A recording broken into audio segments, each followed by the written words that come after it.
Hey, everybody. We had a couple new members to the group, wanted to say welcome.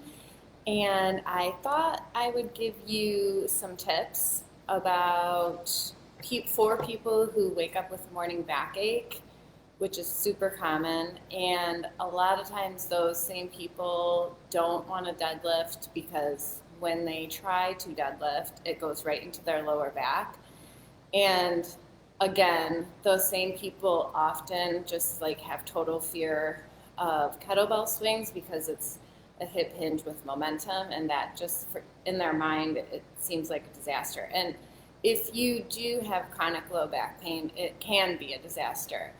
And the reason for that is, well, there's a variety, but the couple of things we're going to focus on today is lack of strength in the glutes and core. So you're having trouble recruiting the right muscles combined with tightness of the quads and hip flexors. So I'm just going to show you a few, like 3 or 4 things that you can do to help with that. It's not a cure-all, obviously, but if you start to understand that unless you had some type of acute injury to your discs and stuff like that, this chronic achiness in the back, if you do these things regularly, you can really start to see an improvement. So I want to show you how to do that. So I'm going to aim this over here. I got a little setup.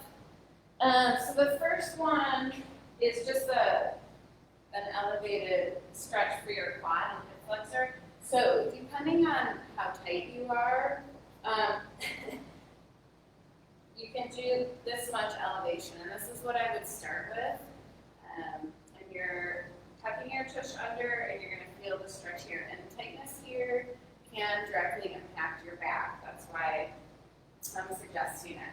So this would be like a really basic start. So if you've never done this stretch before, this is a yoga brick, and it's about, 3 inches tall or something.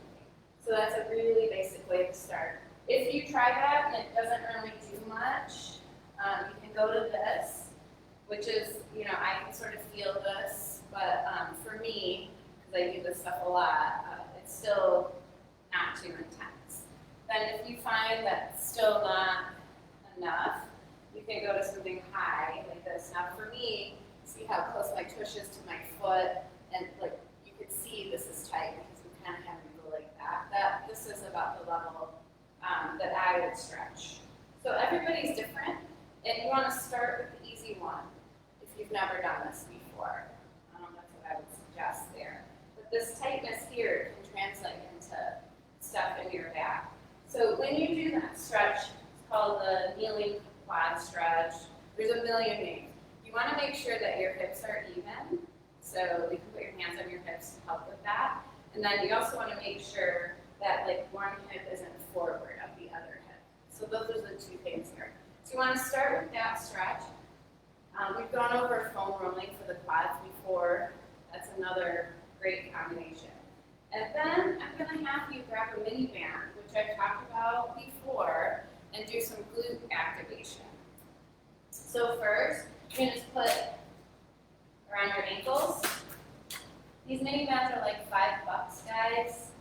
So I would say it's well worth your investment. So all you're going to do is just step sideways, like standing. I usually do like a quarter squat. And when you're stepping, you do 10 left, 10 right to activate your glutes. So that goes back to the glute recruitment that we were talking about, or that I talked about at the beginning. When you do your shoulders, stay even when you do that. Your shoulders are going like this. You're not using these muscles. So that's one. Second one is just a bridge. So for your bridge, you can start with your feet on the ground, shoulder width apart. Move the band up above the knees. Drive your knees out and hold 3 times 30 seconds to recruit the glutes. So what we're doing here is we're kind of stretching out the front, and we're training the glutes to be active when you're not hip hinging. So next we're going to do a couple of hip hinge exercises to take that these like things we just did and apply them to actual movement. So the simple, this up. Hip hinge, where you can feel if you're using your glute or your lower back. It's called drinking bird. So I'm on one foot, and I'm going to hinge at my hip.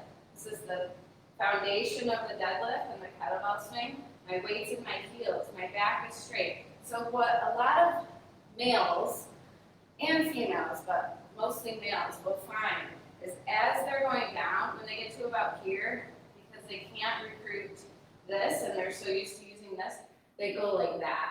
And that's why when they pull up, it goes into their back. So if you can train yourself to first do the stretches, the glute activation, and then work on your hip hinge, sending that tush back, nice straight spine, and then come up. It's a drinking bird with no weight, but it's like a single leg deadlift. It's all the same, really. But you can tell that I'm hinging here, I'm staying in my heel and using my glute ham versus hinging here and going like this with a floppy stomach and then pulling up with my back. So that's like a real basic series of things you can do. So let me just review the kneeling quad stretch, which is what we did first, the side step with the mini band around the ankles, the glute bridge with the mini band around the knees, and then the drinking bird. So those are, 4 things you can do to help you. And then, these videos have to be kind of short because people don't have time, but it's not the cure-all. You still need to work on core strength and just general good sound movement with body weight before deadlifting or kettlebell swinging, which we'll go over in the future. Okay, so let me know if you have questions in the comments. Thanks for checking out this video.